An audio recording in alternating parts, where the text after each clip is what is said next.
કેશોદ પંથકમાં જળબંબાકાર અનરાધાર વરસાદથી તારાજીના દ્રશ્યો। ઓજત નદીના પાળા તૂટી ગયા અને ખેતરો બેટમાં ફેરવાયા। બામણસા ઘેડમાં ગઈકાલે પડ્યો હતો મુશળધાર વરસાદ।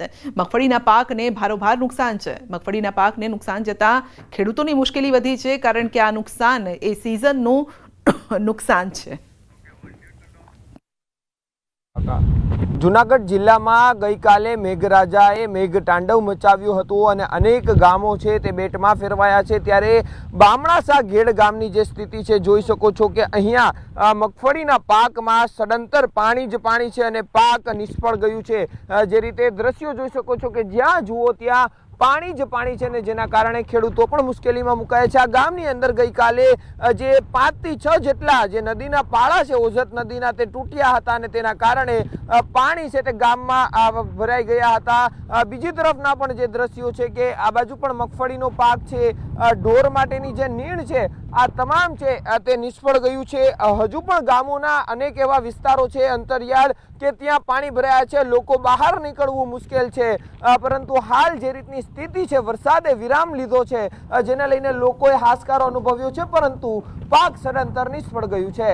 કેમેરા પર્સન હિરેન સાની સાથે અમર બખાઈ, ન્યૂઝ 18 ગુજરાતી, બામણાસા। તો સુરતમાં કીમ નદી બે કાંઠે વહેતી થઈ છે। કીમ નદી પરનો હાઈ બેરલ બ્રિજ પાણીમાં ગરકાવ। માંગરોળના મોટા બોરસરા ગામે આવેલો બેરલ બ્રિજ પાણીમાં ગરકાવ થયો છે। ઉપરવાસમાં ભારે વરસાદ, પાણીની આવક થતાં નદીમાં પાણીની આવક વધી છે। કીમ ગામ તરફથી નેશનલ હાઈવે 48 પર જવા અને કોસંબા તરફ જવા માટેનો શોર્ટકટ માર્ગ વાહન ચાલકોને 10 કિલોમીટરનો ફેરો કરવા માટે મજબૂર છે। ઉપરવાસમાં થયેલા ભારે વરસાદના કારણે સુરતની કીમ નદી બે કાંઠે વહેતી થઈ છે। હવામાન વિભાગે આગામી 5 દિવસ સુધી ભારેથી અતિ ભારે વરસાદની આગાહી કરી છે। માંગરોળના મોટા બોરસરા ગામે કીમ નદી પર બનાવેલ બેરલ કોઝવે પાણીમાં ડૂબી ગયો અને સિઝનમાં 5મી વખત ઓવરફ્લો થયો છે। કીમ નદી પસાર થાય છે। એ કીમ નદી આમ તો નેત્રંગ તાલુકામાંથી આ બાજુ હસોદ તાલુકા સુધી આવે છે અને ઓલપાડ તાલુકાને માંગરોળ તાલુકા જોડતા MDR રોડ પર કીમ નદી પર બેરલ ટાઈપ કોઝવે બનાવવામાં આવેલો છે। એ આ સિઝનમાં લગભગ 5 વખત ડૂબી ગયો છે। એટલે જ્યારે પાણી બ્રિજ પર એને જાય ત્યારે ટ્રાફિક બંધ થઈ જાય છે। અમરેલીમાં વધુ 2 બોટ સંપર્ક વિહોણી થઈ છે। જાફરાબાદ તાલુકાના શિયાળ બેટની આ બોટ લાપતા થઈ છે। બોટમાં કુલ 19 ખલાસી સવાર હતા અને બંને બોટના 19 ખલાસીઓ સંપર્ક વિહોણા છે। વહીવટી તંત્ર દ્વારા પીપાવાવ કોસ્ટગાર્ડને માહિતી આપવામાં આવી।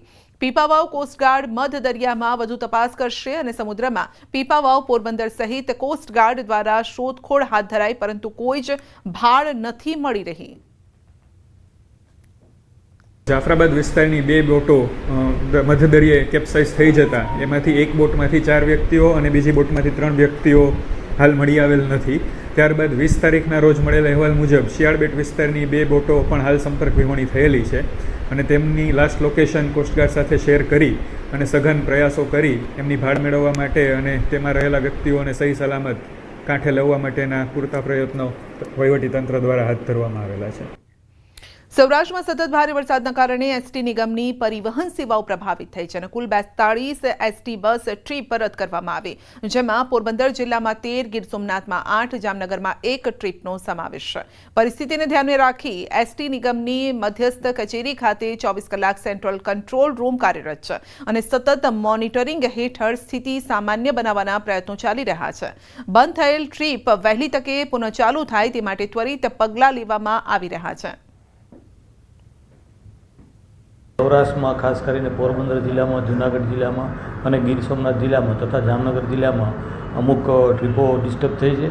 એમાં પોરબંદર જિલ્લાની અંદર 13 ટ્રીપો, જૂનાગઢ જિલ્લામાં 20 ટ્રીપો, ગીર સોમનાથ જિલ્લામાં 8 ટ્રીપો અને જામનગર જિલ્લામાં 1 ટ્રીપ એમ મળી કુલ 42 જેટલી ટ્રીપો ગઈકાલ સુધીમાં રદ થઈ છે। છેલ્લા 2 દિવસથી જે વરસાદ ચાલી રહ્યો છે તે દરમિયાન સૌરાષ્ટ્રના કોઈ પણ જિલ્લાની અંદર એસટી નિગમમાં કોઈ નુકસાની કે જાનહાનિ થયેલ નથી।